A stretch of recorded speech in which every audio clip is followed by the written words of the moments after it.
It's October 8th, 2021. This is the RheumNow podcast. Hi, I'm Dr. Jack Cush, executive editor of rheumnow.com. Arthritis numbers are rising, and people are finally talking about osteoarthritis.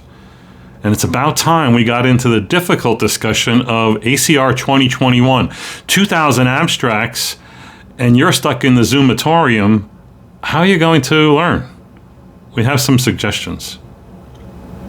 First, let's begin with a report about the upadacitinib drug development program, specifically looking at the risks of developing shingles. That's right, herpes zoster. They had a compilation report, sort of a safety report, over 5,000 patients given upadacitinib. And when they looked at it according to doses and comparator drugs. And so just so you know, the risk of you and I getting herpes zoster is, maybe, 1 per 100 patient years or 10 per 1,000 patient years. The risk of the RA patients in that program who got methotrexate, it was 0.8 per 100 patient years.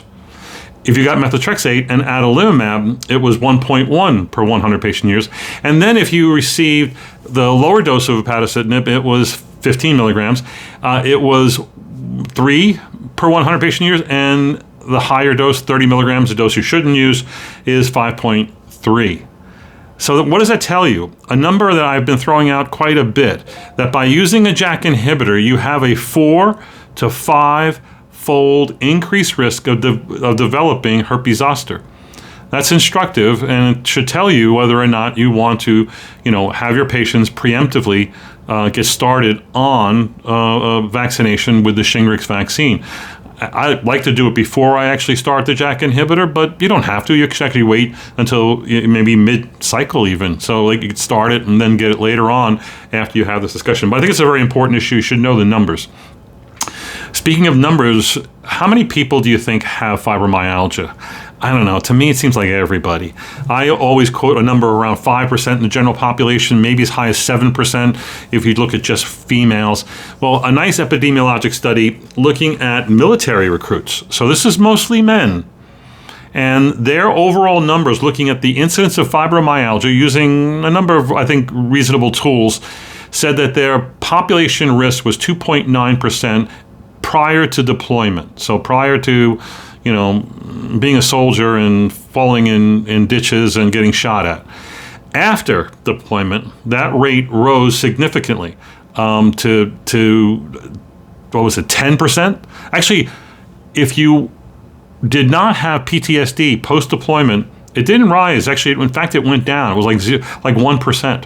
But if you did have PTSD post-deployment, the numbers went up to 10%.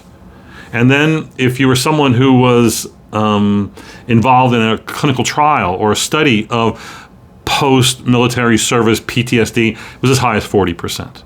So let's look at the numbers again. General population, males, young, 2.9%, probably higher in women, maybe 5% is about a right number.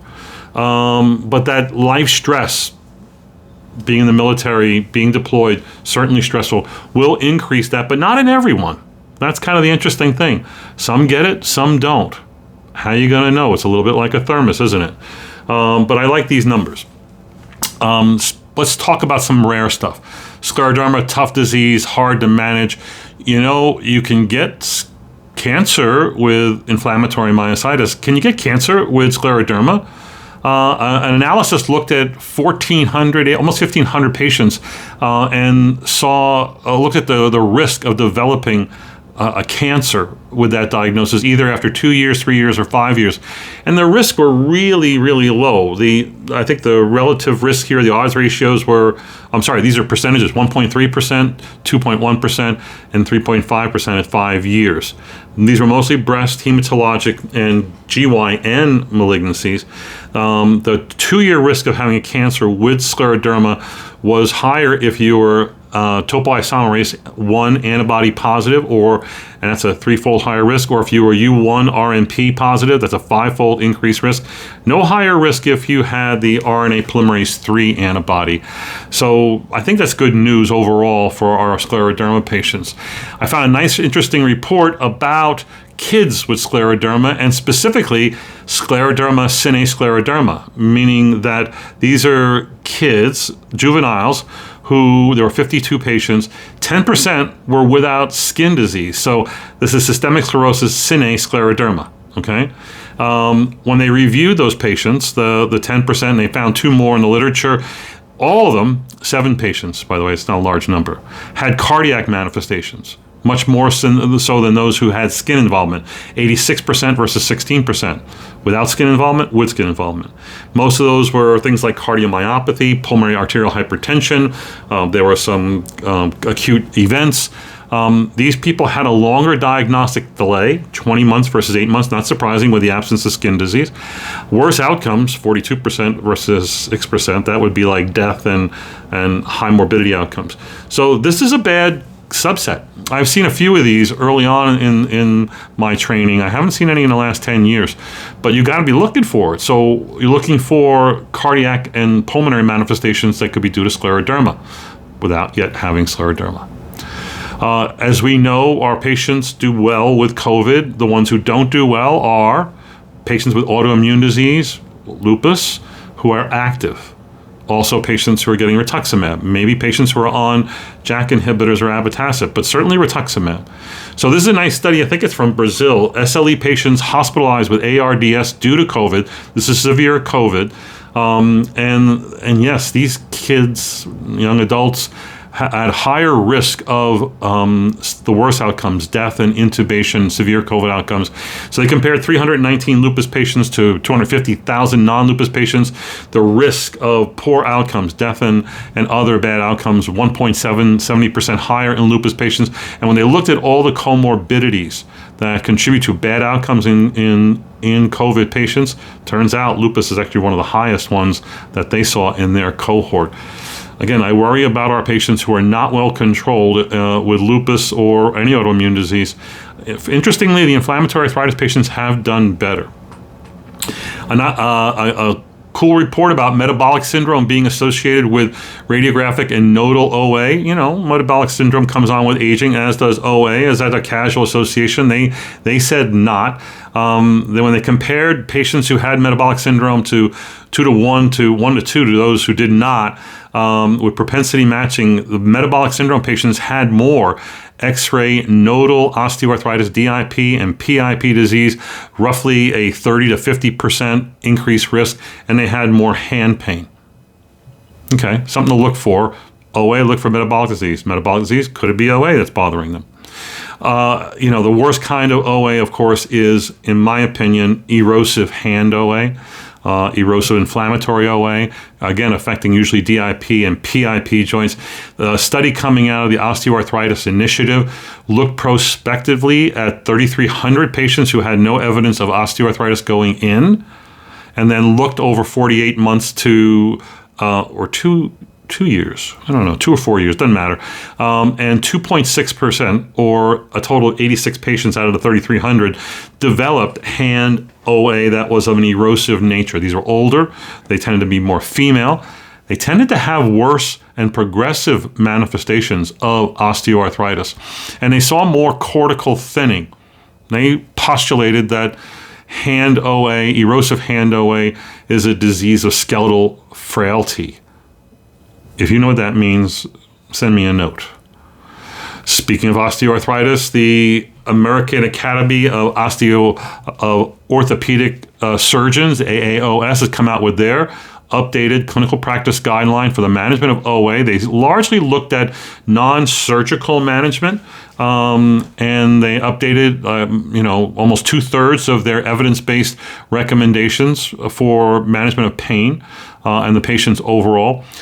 In favor, Tylenol, acetaminophen. That's interesting because we have a lot of people now saying, I don't know about Tylenol. 3,000 milligrams a day as a way of managing the disease and its pain.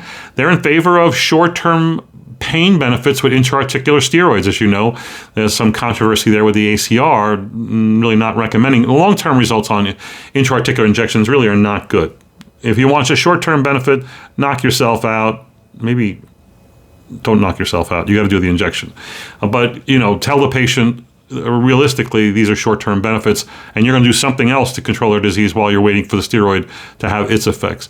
They're in favor of nonsteroidals, both topical and systemic, without much comment. They're against custom-made lateral wedges, dietary, measures like turmeric. I was surprised. The evidence in turmeric, I think, is overwhelmingly positive. But they lump that along with chondroitin and glucosamine and berries and, hugging bark, I'm not sure, but anything kind of dietary things. They're against joint lavage and joint debridement, TENS, braces, and PRPP, platelet-rich plasma, injections. It's sort of goofy, but, a lot of athletes have gone along with it and gets a lot of play. Interestingly, it made no comment about stem cell therapy, regenerative therapy.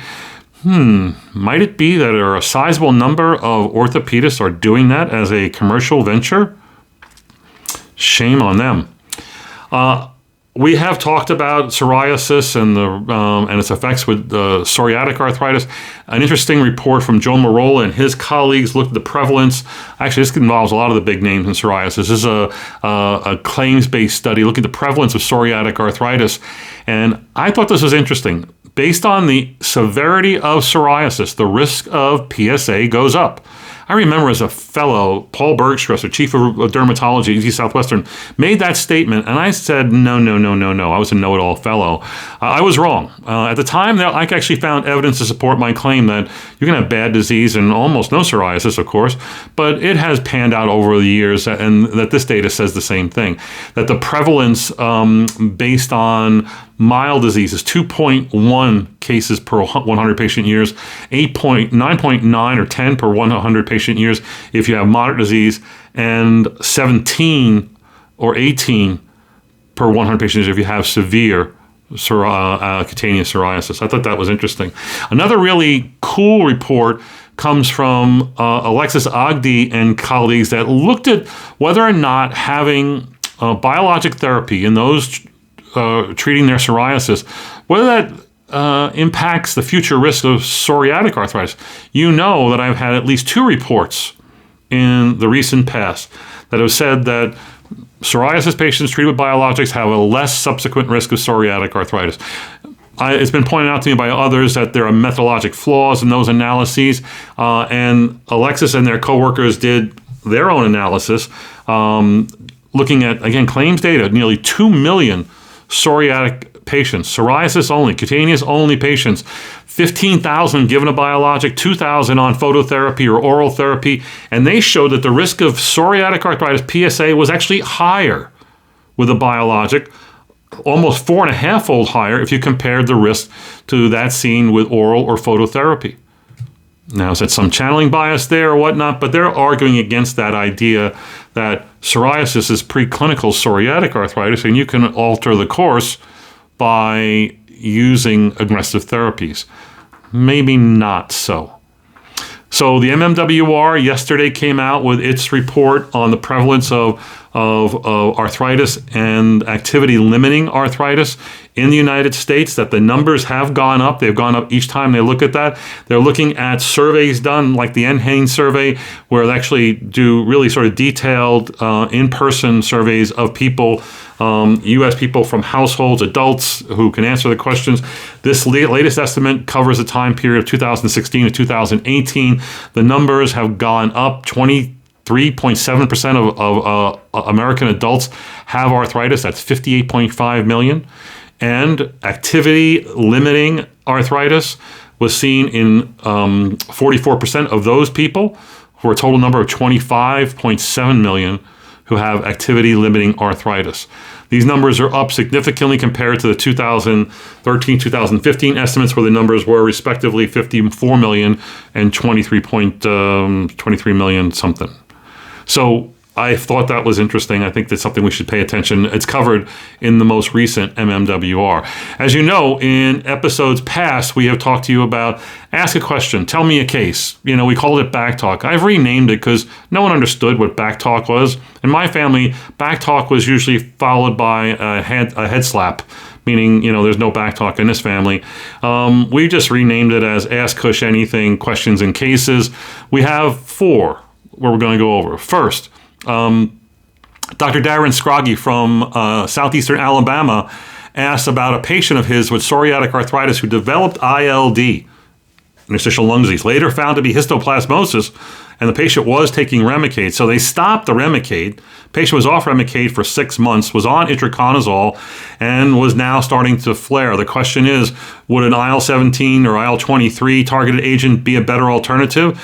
Would you risk a TNF inhibitor while on itraconazole?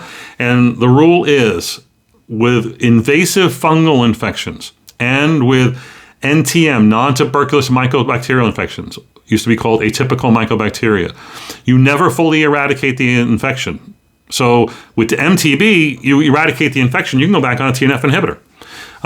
You can be on a TNF inhibitor, but with those invasive fungal and NTM infections, you never do. So you really should choose another drug, a non-TNF drug. Yes, if you have no other choices, you could keep them on background itraconazole forever and give them, your safest TNF inhibitor, not Remicade in high doses, maybe etanercept. The numbers are much lower with etanercept, clearly. Although there still is a risk with all the TNF inhibitors. Yes, you should choose, Darren, another agent that would work for the PSA. IL-17, IL-23, IL-12-23, even tophus, which is FDA approved for psoriatic arthritis. In that case, you don't need to be on background itraconazole. Okay, patients should have completed the therapy, and you watch them obviously for their lung disease. Even a Primolast would work here. It need not only be given to patients with mild disease. It just has mild responses. Sometimes those responses are tremendous in people with really bad disease and mediocre in people with mild disease. Again, less than 40% of patients are going to respond to oral Primolast. Our second case is from Russia, Dr. Elizaveta Belapetskaya. Let's listen to what she has to say. Hello, Dr. Kush. I hope you're doing well. My name is Elizaveta Belapetskaya. I'm a practicing rheumatologist from St. Petersburg, Russia. So here's my question. Do you recommend vaccination from COVID to your patients during flare? And when do you recommend against it? Thank you.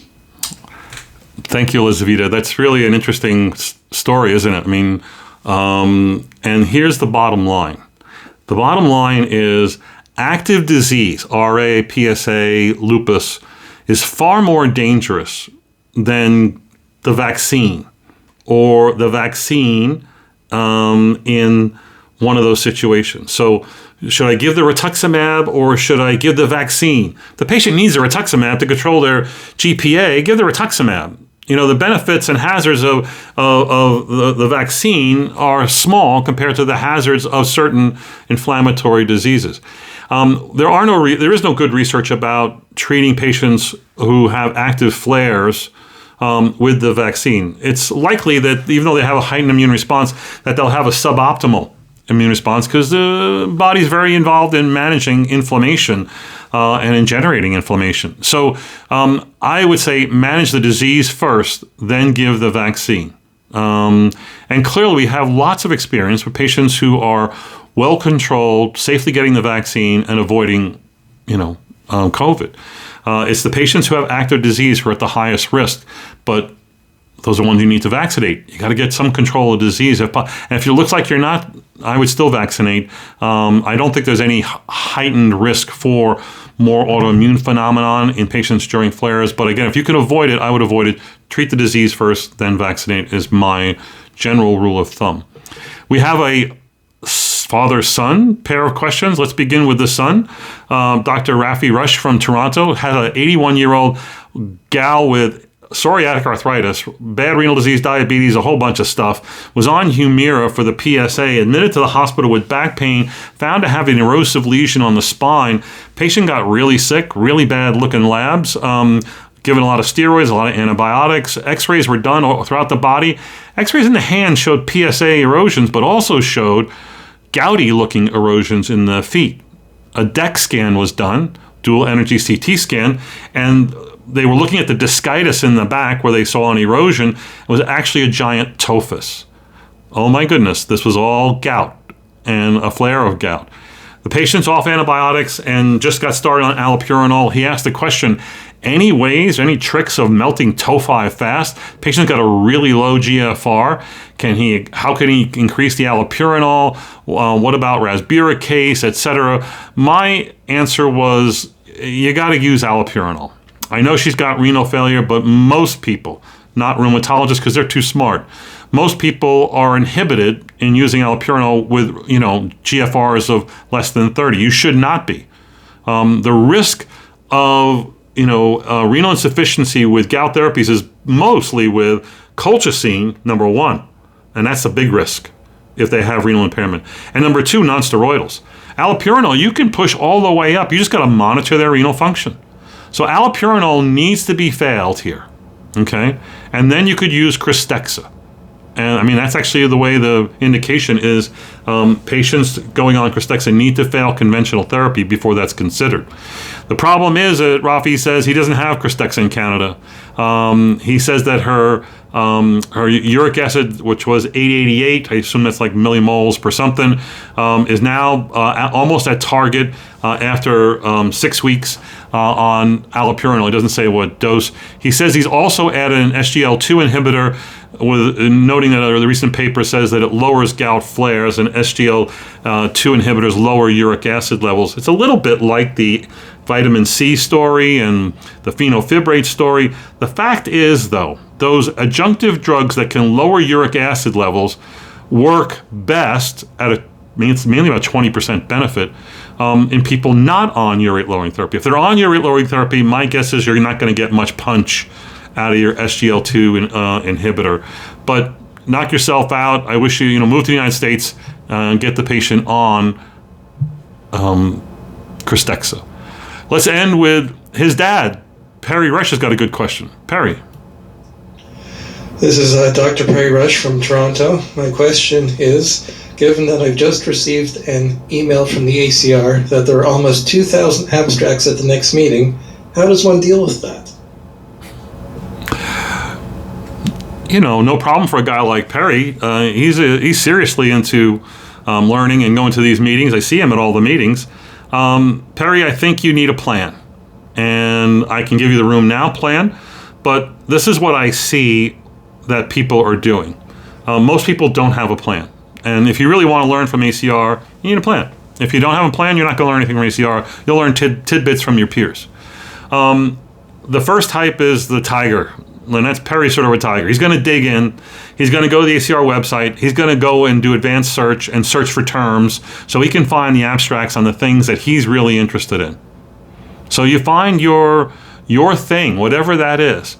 And you got to read all this stuff before. You need a hit list of what you're going to cover tomorrow. Now, you could do that the night before the meeting. I think it's better to do it 2-3 weeks before the meeting, leading up to it, and develop a hit list.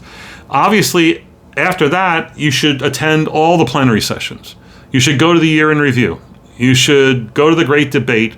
I don't like this year's great debate. You can figure out for yourself what you think. And I think that the late breaking abstracts is always a winner as far as revelations and things that were going to impact therapy. Now, that's the guy who really wants to be, his butt in the seat, or a serious rheumatologist, for 8 hours a day for the 4 days of the meeting, Saturday, Sunday, Monday, Tuesday, beginning November the 5th. If you are much more mobile and can't do that, you can follow social media. And social media is going to be covering this in a major way, more so than ever. Every year, the social media tweets get bigger and bigger, and RheumNow is a leader in that for many years.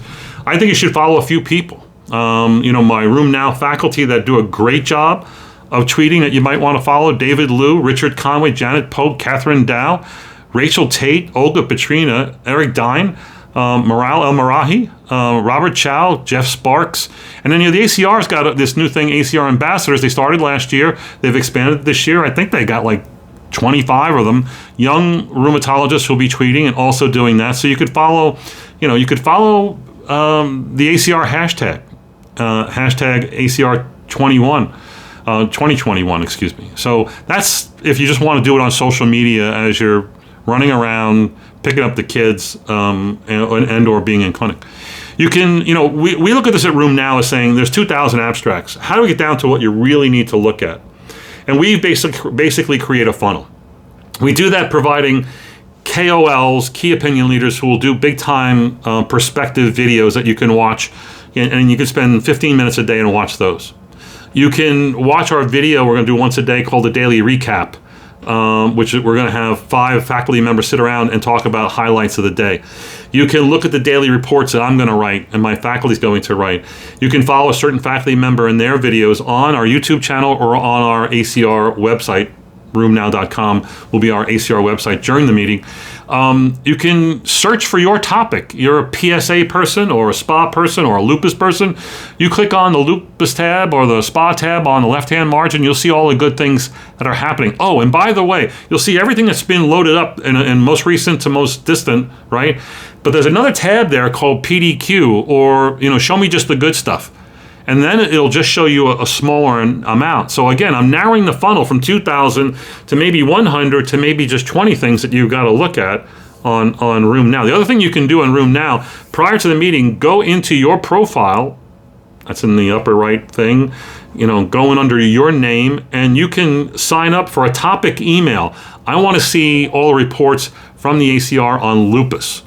And at the end of the meeting, we're going to send you a topic email of all the things coming from the ACR on lupus. That's another way of doing it. Another last way is waiting for the aftermath. You're too busy to invest 8 hours a day. I mean, you're either someone who is a Zoomatologist, someone who's Zoom choosy, meaning I'm going to just sit here for an hour or two, or someone who's Zoom adverse, and they're not going to be able to sit and watch all the Zoom meetings and search around on a website that isn't, may not be intuitively navigational for you. But if not, you could wait for the aftermath. Many news outlets will provide reports of mainly industry-sponsored things, but some other non-industry sponsored things. And after the meeting, we'll have, a month or two of highlighted what we thought was strong stuff coming out of ACR, and you could follow that on RheumNow. Again, a lot of writing, a lot of videos, a lot of different reports that you're going to get. Maybe the best thing to do is organize you and your friends to get together and either meet daily or meet every other day during ACR, and then have a meeting after the ACR and let people talk about what they thought was impactful. Or if people don't want to do that, show a few videos from RheumNow that says what's impactful. Again, there's a lot of different ways to skin the cat here, but you need a plan, and I think you can do it. That's it for this week. Go to the website, check out these citations and more. Follow us during ACR Convergence or ACR 2021, the virtual meeting. We're going to be working hard for you. We got a lot of faculty, a lot of big name people that are going to do interviews and panel discussions for us. I think you're going to enjoy that. Listen up.